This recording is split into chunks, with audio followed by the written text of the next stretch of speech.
ಮಣಿಪುರ ರಾಜ್ಯದಲ್ಲಿ ರಾಷ್ಟ್ರಪತಿ ಆಳ್ವಿಕೆ ಜಾರಿಯಾಗಿದೆ. ಸಿಎಂ ಸ್ಥಾನಕ್ಕೆ ಬೀರೇನ್ ಸಿಂಗ್ ಅವರು ರಾಜೀನಾಮೆ ನೀಡಿರುವ ಹಿನ್ನೆಲೆಯಲ್ಲಿ ರಾಷ್ಟ್ರಪತಿ ಆಳ್ವಿಕೆ ಜಾರಿಯಾಗಿದೆ. ಅಲ್ಲಿ ಫೆಬ್ರವರಿ 9ಕ್ಕೆ ರಾಜೀನಾಮೆ ಕೊಟ್ಟಿದ್ರು ಬೀರೇನ್ ಸಿಂಗ್ ತಮ್ಮ ಮುಖ್ಯಮಂತ್ರಿ ಸ್ಥಾನಕ್ಕೆ. ಕುಕಿ ಮತ್ತು ಮೈತೈ ಸಮುದಾಯದ ಸಂಘರ್ಷ 2 ವರ್ಷ ಆಯಿತು. 100 ಜನ ಸಾವನ್ನಪ್ಪಿದ್ರು. ಬೆತ್ತಲೆ ಮೆರವಣಿಗೆ ಆಯಿತು. 200ಕ್ಕಿಂತ ಹೆಚ್ಚು ಜನ ಸತ್ತು ಹೋದ್ರು. ಹಿಂಸಾಚಾರ ತಡೆಯುವಲ್ಲಿ ಬೀರೇನ್ ಸಿಂಗ್ ವಿಫಲರಾದ್ರು. ಅವರ ರಾಜೀನಾಮೆಯಿಂದಾಗಿ ರಾಜಕೀಯ ಅಸ್ಥಿರತೆ ಅನಿಶ್ಚಿತತೆ ಉಂಟಾಗಿತ್ತು. ಜೊತೆಗೆ ಬಿಜೆಪಿಯಲ್ಲಿ ಹೊಸ ಮುಖ್ಯಮಂತ್ರಿ ಆಯ್ಕೆ ಮಾಡುವಲ್ಲಿ ಸಂಪೂರ್ಣವಾಗಿ ವಿಫಲವಾಯಿತು. ಮುಖ್ಯಮಂತ್ರಿಯನ್ನ ಆಯ್ಕೆ ಮಾಡೋಕ್ಕಾಗಿಲ್ಲ ಅಲ್ಲಿ ಬಿಜೆಪಿಗೆ. 3 ಜನ ಇದ್ರು ಲಿಸ್ಟ್ನಲ್ಲಿ, ಆದರೂ ಕೂಡ ಕಂಪ್ಲೀಟ್ ಆಗಿ ವಿಫಲರಾಗಿದ್ದಾರೆ ಬಿಜೆಪಿ ನಾಯಕರು. ಹಾಗಾಗಿನೇ ರಾಷ್ಟ್ರಪತಿ ಆಳ್ವಿಕೆ ಈಗ ಜಾರಿಯಾಗಿದೆ ಈಶಾನ್ಯ ರಾಜ್ಯ ಮಣಿಪುರದಲ್ಲಿ. ಯಾಕಂತ ಹೇಳಿದ್ರೆ ಸ್ವಪಕ್ಷದಲ್ಲೇ ವಿರೋಧಗಳಿತ್ತು ಬೀರೇನ್ ಸಿಂಗ್ ಅವರ ಆಡಳಿತದ ಕಾರ್ಯವೈಖರಿ ಬಗ್ಗೆ. ಮತ್ತು ಸ್ಥಳೀಯ ಪ್ರಾದೇಶಿಕ ಪಕ್ಷಗಳು ಏನ್ ಬೆಂಬಲವನ್ನ ಕೊಟ್ಟಿದ್ವು, NPF ಆಲ್ರೆಡಿ ವಾಪಸ್ ಬೆಂಬಲ ತೆಗೆದುಕೊಂಡಿತ್ತು. ಮತ್ತು ಕೆಲವೊಂದಿಷ್ಟು ಏನು ಪಕ್ಷಗಳು ನಾವು ನಿಮಗೆ ಕೊಟ್ಟಿರುವಂತಹ ಬೆಂಬಲವನ್ನ ವಾಪಸ್ ತೆಗೆದುಕೊಳ್ತೀವಿ ಅಂತ ಎಚ್ಚರಿಕೆ ಕೊಟ್ಟಿದ್ರು. ಇದು ನಿಜಕ್ಕೂ ಬಿಜೆಪಿಯ ಮುಖ್ಯಮಂತ್ರಿಯ ಆಯ್ಕೆಯ ವಿಫಲತೆ. ರಾಷ್ಟ್ರಪತಿ ಆಳ್ವಿಕೆ ಯಾವಾಗ ಬರುತ್ತೆ ಅಂತ ಹೇಳಿದ್ರೆ ಅಲ್ಲಿ ಬಹುಮತವನ್ನ ಸಾಬೀತು ಮಾಡೋಕ್ಕಾಗಲಿಲ್ಲ ಯಾವುದೋ ಒಂದು ಪಕ್ಷಕ್ಕೂ ಅಂತ ಹೇಳಿದ್ರೆ ಅವಾಗ ಬರುತ್ತೆ. ತುರ್ತು ಪರಿಸ್ಥಿತಿ ಇದ್ದಾಗ ಬರುತ್ತೆ. ಜೊತೆಗೆ ಇಂಥ ಪರಿಸ್ಥಿತಿ ಈಗ ಮಣಿಪುರದಲ್ಲಿ ಉದ್ಭವ ಆಗಿದೆ ಅಲ್ವಾ, ಯಾರು ಆಯ್ಕೆಗಳೇ ಇಲ್ಲಪ್ಪ ಅನ್ನುವಂತಹ ಸಂದರ್ಭದಲ್ಲಿ ರಾಷ್ಟ್ರಪತಿ ಆಳ್ವಿಕೆಯನ್ನ ಹೇರಲಾಗುತ್ತೆ. ಅಂದ್ರೆ ಈ ರಾಷ್ಟ್ರಪತಿ ಆಳ್ವಿಕೆ ಹೇರಿದ್ದಾರೆ ಅಂದ್ರೆ ಅರ್ಥ ಬಿಜೆಪಿಯಲ್ಲಿ ಮುಖ್ಯಮಂತ್ರಿ ಆಯ್ಕೆ ಮಾಡುವಲ್ಲಿ ಸಂಪೂರ್ಣವಾಗಿ ವಿಫಲ ಆಗಿದೆ ಅಂತ ಅರ್ಥ. ನೋಡಿ, ನಿರೀಕ್ಷಿತ ಇದು. ಯಾಕಂದ್ರೆ ರಾಜೀನಾಮೆ ಕೊಟ್ಟು 3 ದಿನ ಆದರೂ ಕೂಡ ಅಲ್ಲಿ ರಾಜಕೀಯ ಸಂಘರ್ಷಗಳಿಗೆ ಬ್ರೇಕ್ ಬಿದ್ದಿರಲಿಲ್ಲ. ಯಾರನ್ನ ಮುಖ್ಯಮಂತ್ರಿ ಮಾಡಬೇಕು ಅನ್ನುವಂತಹ ಒಮ್ಮತನೇ ಇಲ್ಲ ಬಿಜೆಪಿಯಲ್ಲಿ ಮಣಿಪುರದಲ್ಲಿ. ಅದರಲ್ಲೂ ಇಲ್ಲ. ಪ್ರಧಾನಿ ನರೇಂದ್ರ ಮೋದಿ ಅವರು ಈಗ ವಿದೇಶ ಪ್ರವಾಸದಲ್ಲಿದ್ದಾರೆ. ಅದರ ಬೆನ್ನಲ್ಲೇ ಬಿಗ್ ಶಾಕ್ ಇದು. ಹೈಕಮಾಂಡ್ ನಾಯಕರು ಕೂಡ ಮಣಿಪುರದ ಮುಖ್ಯಮಂತ್ರಿ ವಿಚಾರದಲ್ಲಿ ನಿರ್ಲಕ್ಷ್ಯವನ್ನ ತೋರಿದ್ದಾರೆ. ಬಹಳ ಸ್ಪಷ್ಟವಾಗಿ ಗೊತ್ತಾಗ್ತಾ ಇದೆ.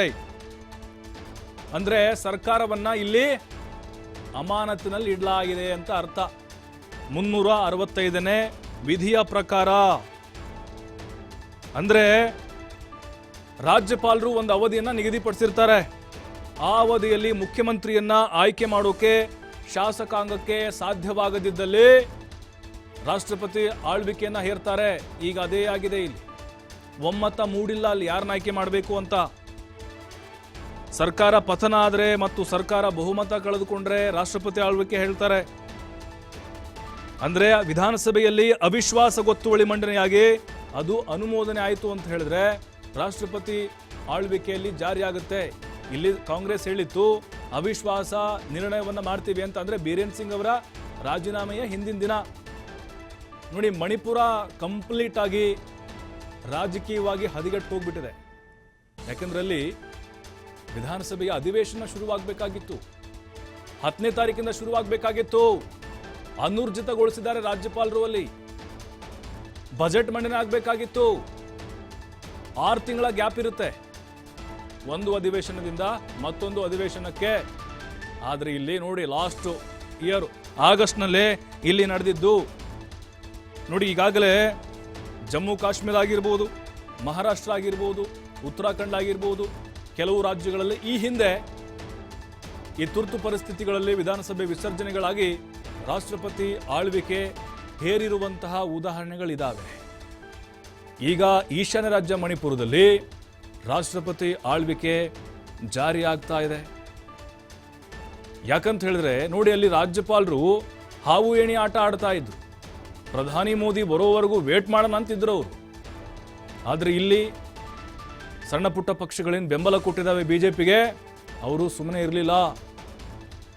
ಆ ಪಕ್ಷದ ಕೆಲವು ಶಾಸಕರು ವಿರೋಧವನ್ನ ವ್ಯಕ್ತಪಡಿಸಿದ್ರು. ನೋಡಿ, 12 ಜನ MLAಗಳು ಬೀರೇನ್ ಸಿಂಗ್ ವಿರುದ್ಧ ನಿಂತಿದ್ದು ಅವ್ರ ಪಕ್ಷದವರೇ. ಬೇಡವೇ ಬೇಡ, ಇವರು ಮುಂದುವರಿಸಬೇಡಿ ಅಂತೇಳಿ. ಜೊತೆಗೆ ಬೀರೇನ್ ಸಿಂಗ್ ಸರ್ಕಾರ ಅಲ್ಲಿ ಪ್ರಚೋದನೆಯನ್ನ ಕೊಟ್ಟರು. ಈ ಒಂದು ಸಂಘರ್ಷಕ್ಕೆ, ಹಿಂಸಾಚಾರಕ್ಕೆ ಅನ್ನುವಂಥ ಆರೋಪ ಇದೆ. ಯಾಕಂದ್ರೆ ಬೀರೇನ್ ಸಿಂಗು ಮೈತೈ ಸಮುದಾಯಕ್ಕೆ ಸೇರಿದಂಥವ್ರು. ಅದರ ಬಗ್ಗೆ ಸ್ಥಳೀಯ ನಾಯಕರು ಕೂಡ ಹೈಕಮಾಂಡ್ಗೆ ಹಲವು ಬಾರಿ ದೂರುಗಳನ್ನು ಕೊಟ್ಟಿದ್ರು. ದೂರು ಕೊಟ್ಟರು ಕೂಡ ಯಾವುದೇ ಪ್ರಯೋಜನ ಆಗಲಿಲ್ಲ. ನೋಡಿ, ಬೀರೇನ್ ಸಿಂಗ್ ರಾಜೀನಾಮೆ ಕೊಡದೇ ಇದ್ರೆ ಸರ್ಕಾರ ಪತನ ಆಗುತ್ತೆ ಅಂತ ಅವ್ರ ಪಕ್ಷದವರೇ ಹೇಳಿದರು. ಸಚಿವ ಫೆಬ್ರವರಿ 3ಕ್ಕೆ ದೆಹಲಿಗೆ ತೆರಳಿ ದೂರನ್ನು ಕೊಟ್ಟಿದ್ರು. ಸಚಿವರು ಮತ್ತು ಶಾಸಕರ ಒತ್ತಡಕ್ಕೆ ಹೈಕಮಾಂಡ್ ಮಣಿತು. ಫೆಬ್ರವರಿ 9ಕ್ಕೆ ಬೀರೇನ್ ಸಿಂಗು ರಾಜೀನಾಮೆಯನ್ನು ಕೊಡ್ತಾರೆ.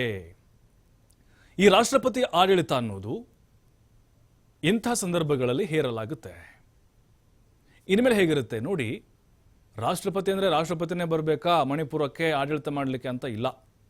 ಅಂದರೆ ರಾಜ್ಯಪಾಲರು ಇರ್ತಾರಲ್ವಾ, ಸಾಂವಿಧಾನಿಕ ಹುದ್ದೆಯಲ್ಲಿರ್ತಾರೆ, ಅವ್ರಿಗೆ ಆ ಅಧಿಕಾರವನ್ನು ಕೊಡಲಾಗುತ್ತೆ. ಹೆಸರು ರಾಷ್ಟ್ರಪತಿದು, ಅಲ್ಲಿ ಕಾರ್ಯಭಾರ ಎಲ್ಲ ಮಾಡೋರು, ನೋಡೋದು, ಆಡಳಿತ ಎಲ್ಲ ಮಾಡೋದು ಮತ್ತು ಕಡತಗಳು ಸಹಿ ಹಾಕೋದು, ಯೋಜನೆಗಳಾಗಿರ್ಬೋದು, ಎಲ್ಲದಕ್ಕೂ ರಾಜ್ಯಪಾಲರು ಅಂಕಿತವನ್ನು ಹಾಕ್ತಾರೆ. ಅಂದರೆ ಕಾರ್ಯಕಾರಿ ಅಧಿಕಾರಿಗಳನ್ನು ಅವರು ವಹಿಸ್ಕೊಳ್ತಾರೆ. ಮುಖ್ಯಮಂತ್ರಿ ಮತ್ತು ಮಂತ್ರಿಮಂಡಲವನ್ನು ತೆಗೆದುಹಾಕಲಾಗುತ್ತೆ, ವಿಸರ್ಜನೆ ಆಗುತ್ತೆ. ನೋಡಿ, ಎಲ್ಲ ಅಧಿಕಾರವನ್ನು ರಾಜ್ಯಪಾಲರಿಗ ನೋಡಿಕೊಳ್ಳಬೇಕು. ಕಾರ್ಯಕಾರಿ ಅಧಿಕಾರಿಗಳನ್ನು ದ್ರೌಪದಿ ಮುರ್ಮು ಅವರೇ ಬರಬೇಕಂತ ಏನಿಲ್ಲ. ನೋಡಿ, ಅವ್ರದ್ದು ಕ್ಯಾಬಿನೆಟು ಮತ್ತು CM ಎಲ್ಲ ತೆಗೆದು ಹಾಕಿಬಿಡ್ತಾರೆ. ಎಲ್ಲ ವಿಸರ್ಜನೆ ಆಯಿತು. ಈಗ ಮತ್ತೆ ಹೊಸದಾಗಿ ಏನೂ ಇಲ್ಲ, ಎಲ್ಲ ರಾಜ್ಯಪಾಲರೇ. ರಾಜ್ಯಾಡಳಿತವನ್ನು ಕೇಂದ್ರದ ನಿಯಂತ್ರಣದಲ್ಲಿರುವಂತಹ ಅಧಿಕಾರಿಗಳು ನಿಯಂತ್ರಣ ಮಾಡ್ತಾರೆ. ಅಂದರೆ ಅಧಿಕಾರಿಗಳ ಪಾತ್ರ ಕೂಡ ಇಲ್ಲಿರುತ್ತೆ, ಅಮಾನತಲ್ಲಿರ್ತಾರೆ ಅಥವಾ ಇದನ್ನು ವಿಸರ್ಜನೆ ಮಾಡಲಾಗುತ್ತೆ. ಈಗ ಅಧಿವೇಶನ ಏನಾದರೂ ನಡೀತಾ ಇದ್ದರೆ ಸಂಸತ್ನಲ್ಲಿ, ಅದರಲ್ಲೂ ಕೂಡ ಕೆಲವೊಂದಿಷ್ಟು ಕಾನೂನುಗಳನ್ನು ಜಾರಿಗೆ ತರಲಾಗುತ್ತೆ. ಸುಗ್ರೀವಾಜ್ಞೆಗಳನ್ನು ಇಲ್ಲಿ ರಾಷ್ಟ್ರಪತಿಗಳು ಹೊರಡಿಸಬಹುದು. ಹೈಕೋರ್ಟ್ ಸ್ವತಂತ್ರವಾಗಿ ಕಾರ್ಯನಿರ್ವಹಿಸುವುದನ್ನು ಮುಂದುವರಿಸುತ್ತೆ. ಮೂಲಭೂತ ಹಕ್ಕುಗಳ ಮೇಲೆ ಇದು ನೇರ ಪರಿಣಾಮವನ್ನು ಬೀರುವುದಿಲ್ಲ.